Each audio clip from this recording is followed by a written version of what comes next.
Почитувани медиуми, добре дојдовте.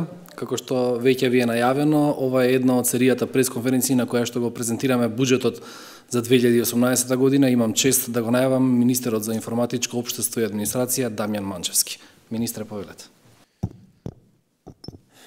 Граѓанскиот буџет е една од алатките со кои владата ја отвора транспарентноста и отчетноста на јавните финансии.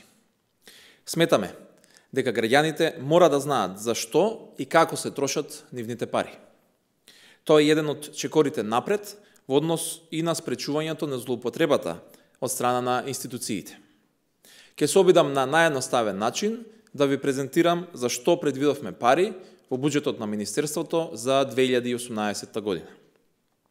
Вкупниот буџет на Министерството за информатичко општество и администрација за 2018 година изнесува 1 милиарда 486 милиони и 50 илјади денари. Буџетот на Министерството е за 3,5 пати поголем од претходната година. Ова навидум е огромно зголемување. Сепак, најголемиот дел од овие пари, односно 1 милиарда и 190 милиони денари, ќе одат за финансирање на Македонската радиотелевизија, Македонската радиодифузија и Агенцијата за аудио и аудиовизуелни медиумски услуги. Со ова обезбедивме пред се стабилно и независно финансирање на овие три чинители во радиодифузната дејност. Со одржливото финансирање, конечно, Македонската радиотелевизија ќе се даде шанса за развој на автономна и независна уредувачка политика. Голем дел од нашите стратешки приоритети за следната година се со поддршка на Европската Унија и други пријатели на Македонија од меѓународната заедница. Ние со тоа се гордееме. Но во исто време обезбедивме и домашен буџет со кој заедно вложуваме во овие проекти. Со делот на буџетот од развојната програма во вредност од 146 милиони и 500 илјади денари, Министерството ќе инвестира во неколку капитални проекти од огромно значење за граѓаните. Прво, Централен електронски регистар на население. Проект кој што се финансира заедно со Европската Унија. Граѓаните ќе добијат сопствен електронски идентитет со кој ќе може да се идентификуваат и да добиваат електронски услуги од страната на институциите. Електронскиот регистар на население ќе ги реши бројните проблеми на граѓаните кои што ги има со различни бази на податоци во различни институции. Меѓу другите, конечно и дефинитивно ќе го решиме проблемот и со избирачкиот список. Второ, нов национален портал за e-услуги. Уште еден проект кој што го развиваме заедно со Европската Унија.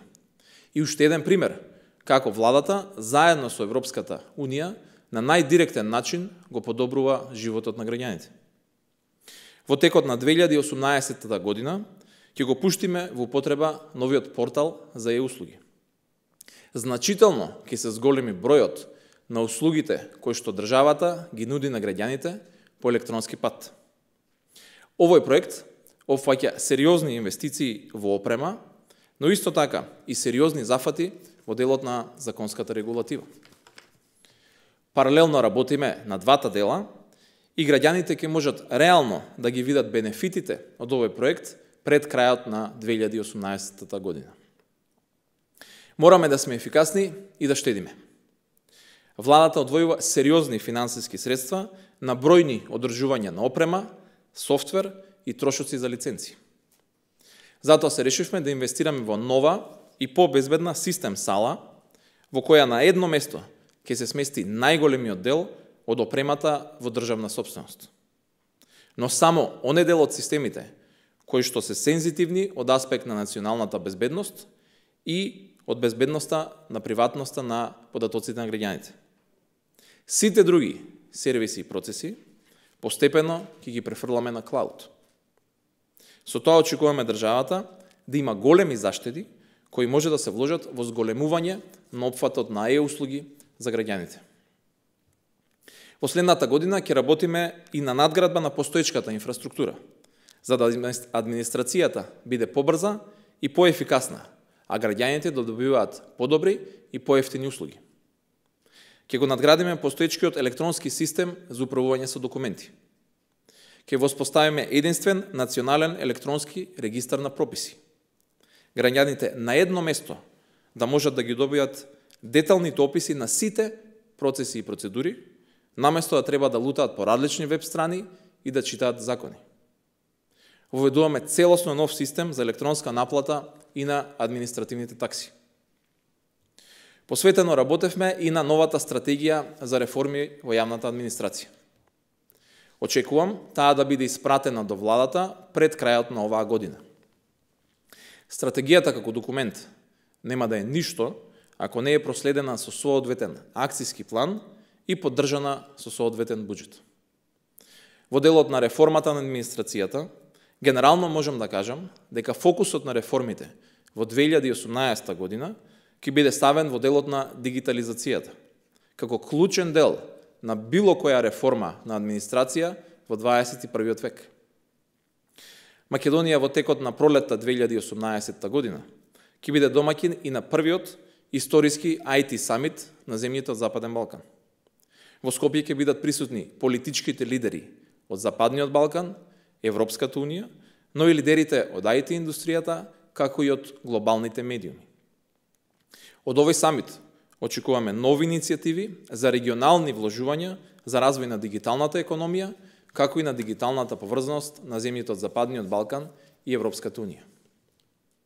Целта за модернизацијата и дигитализацијата на администрацијата не е само декларативна заложба.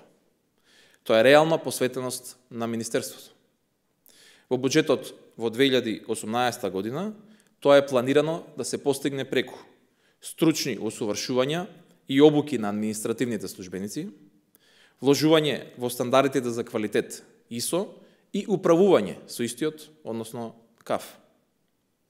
Развојната компонента во предлог буџетот за 2018 година првично е проектирана оптимално во продуктивни проекти со цел поедноставни и поевтини услуги и за граѓаните и за бизнисот.